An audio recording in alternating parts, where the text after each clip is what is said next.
इसके तकनीकी पहलू पर ध्यान दिया जाए। ये जो अप्रोच है इसको एलिवेटेड अप्रोच कहते हैं। ये भी स्ट्रक्चर का पार्ट होता है। पार्ट क्या होता है? ये स्ट्रक्चर है।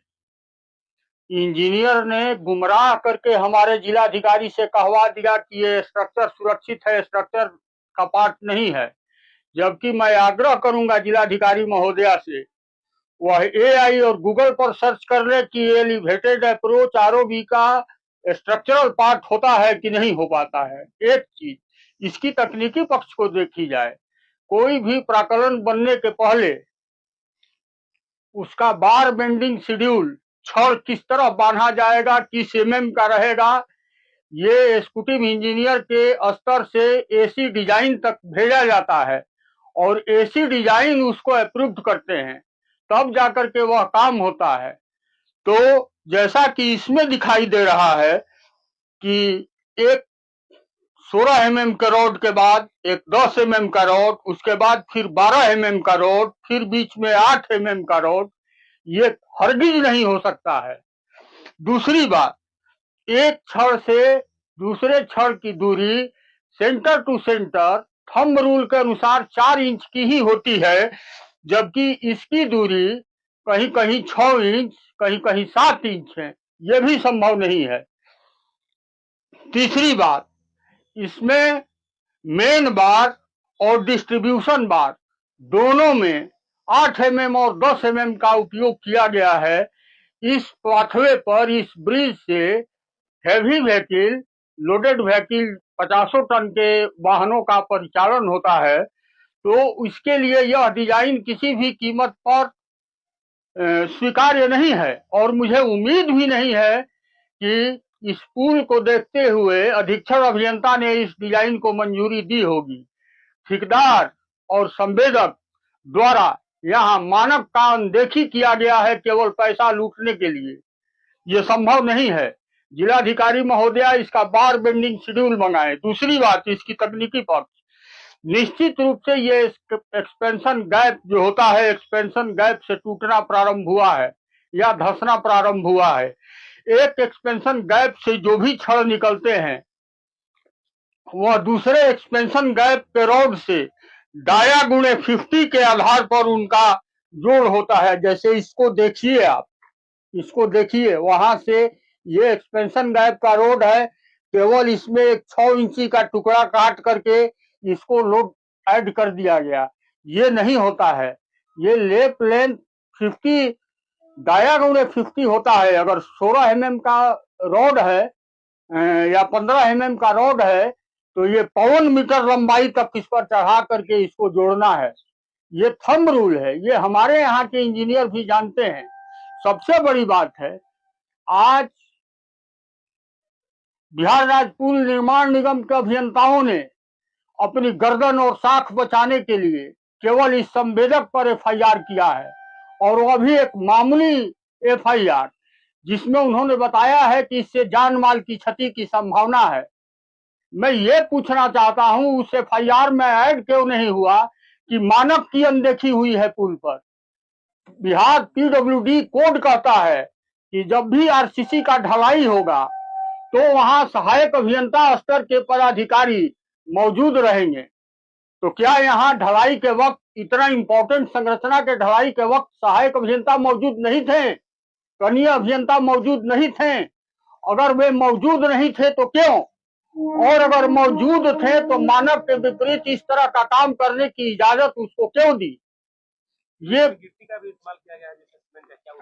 दूसरी बात एक देख लीजिए, सीमेंट, सैंड और एग्रीगेट, अगर इसका प्रोपोर्शन जो भी इसमें दिया हो 1:1:2 दिया हो या 1:1.5:3 दिया हो या जो भी दिया हो, अगर वह प्रॉपर वे में और क्वालिटी के अनुसार किया गया रहता तो यह कंपाउंड बना लेता।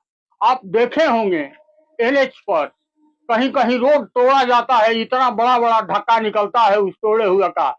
लेकिन यहाँ देखिए, ये हमारे साथी श्रमिक सब आए हुए हैं सासाराम से इसको तोड़ने के लिए। ये देखिए यही इसका कंपाउंड है। ये भी बहुत तोड़ा होगा लड़का, रोड तोड़ा होगा, पुल तोड़ा होगा। इस तरह की गिट्टियां तो नहीं निकलती है। मैं अपने पास ले भी गया हूं इन गिट्टियों को। ये गिट्टी देख लिया जाए, ये कैसा कंपाउंड है कि इस गिट्टी में कहीं सीमेंट का लस्ट ही नहीं है। तीसरी बात देख लिया जाए, इसने जिला पदाधिकारी को गुमराह किया है कि क्यूरिंग नहीं हुआ है, क्यूरिंग के चलते ये टूटा है। वह पूर्णतः इंजीनियर झूठ बोलता है, उसको हम चैलेंज करते हैं, वह साइड पर आकर के डिस्कस करे हमसे। इसका प्रॉपर क्यूरिंग हुआ था। अगर क्यूरिंग नहीं हुआ था तो फिर प्री मिक्स कारपेटिंग क्यों कर दिया गया?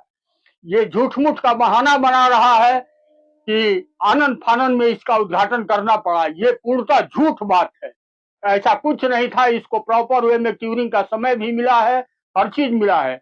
लेकिन क्यूरिंग करने से ही क्या होगा जबकि इसका कंपाउंड ही नहीं बना है। ये देख लीजिए, सारी गिट्टियां इसी तरह उघड़ रही है। मैं जिलाधिकारी महोदया से आग्रह करना चाहता हूं, उनको गुमराह किया जा रहा है। बिहार राज्य पुल निर्माण निगम के अभियंताओं एवं उनके जो सहयोगी पदाधिकारी हैं उनके द्वारा गुमराह किया जा रहा है। वह इस पक्ष से बाहर निकलें और इस पर यथोचित कार्रवाई करें। ये बक्सर का चीर परीक्षित ये मांग था बक्सर की जनता की। इसके रिपेयर के नाम पर काम कराया जा रहा है। क्या रिपेयर कर देने से ये समस्या हल हो जाएगी? ये इंजीनियर अफिडेविट दे कि आगे इस तरह की घटना नहीं होगी।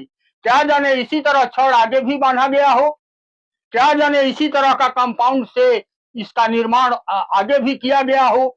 तो आज ये रिपेयर होगा, कल वो टूटेगा, परसों उसके आगे टूटेगा। हम आग्रह करते हैं जिला पदाधिकारी महोदया से, आपके पास बहुत तकनीकी टीम है, आपके जिला में एलएनटी कार्यरत है, आपके अधीन ही है, उसके अभियंताओं को बुला करके इसकी जांच करा ली जाए, उच्च स्तरीय जांच हो जाए। अगर जांच में सही है कि नहीं, इसका बार बेंडिंग शेड्यूल सही है, इसके कंपाउंड सही है, तो इसका रिपेयर होने दिया जाए, अन्यथा रोका जाए। नहीं तो फिर 1 महीना के बाद इस घटना की पुनरावृत्ति होगी। दूसरी बात, इस पुल पर बहुत तरीका के राजनीति और सोशल मीडिया पर टिक्का टिप्पणी हो रहे हैं। वर्तमान सांसद जी द्वारा या पूर्व सांसद जी द्वारा, वर्तमान विधायक जी द्वारा या पूर्व विधायक जी द्वारा या युवाओं द्वारा। मैं ये सभी से आग्रह करना चाहता हूं कि ये समय हमारे आपसी राजनीति और टिक्का टिप्पणी की नहीं है। सभी लोग मिल करके इसके लिए एक जगह बैठे और सरकार और जिलाधिकारी पर ये दबाव बनाएं, आग्रह करें कि इसकी उच्च स्तरीय जांच हो। और जिस तरह संवेदक पर एफआईआर हुआ है उस तरह इसके जिम्मेवार सहायक अभियंता, कनीय अभियंता और कार्यपालक अभियंता पर भी एफआईआर हो। इसको देखिए, ये जो बगल में दीवारें बनाई गई हैं इसको पारापेट कहते हैं, और ये कोडल प्रोविजन है आईएसआई कोड के मुताबिक कि पारापेट के बीच में एक्सपेंशन गैप में थर्मोकोल दिया जाता है। इतने बड़े स्ट्रक्चर का इतना बेहुदा इंजीनियर और इतना बेहुदा ठेकेदार कि उसने 2 रुपये का थर्मोकोल भी नहीं किनना उचित समझा। ये वेस्टेड प्लाईवुड से थर्मोकोल का काम चला दिया। जहां ये नियत हो कि मुझे गुणवत्ता ताक पर रख करके किसी तरह वर्क कंप्लीशन सर्टिफिकेट ले लेना है और अपना पैसा भजा लेना है, वहां तो इन गंदे नियते वाले सभी लोगों पर कंप्लेन होनी चाहिए। और ये उदाहरण है, इसको देख लीजिए। तो ये पूरा जो पुल है वो मतलब ये पूरा पुल जो बिहार राज्य पुल निर्माण निगम के द्वारा निर्मित है, इसका पार्ट, मैं रेलवे द्वारा निर्मित मेन ब्रिज को नहीं कह रहा हूँ। ये पूरे संदेह के घेरे में ही नहीं है।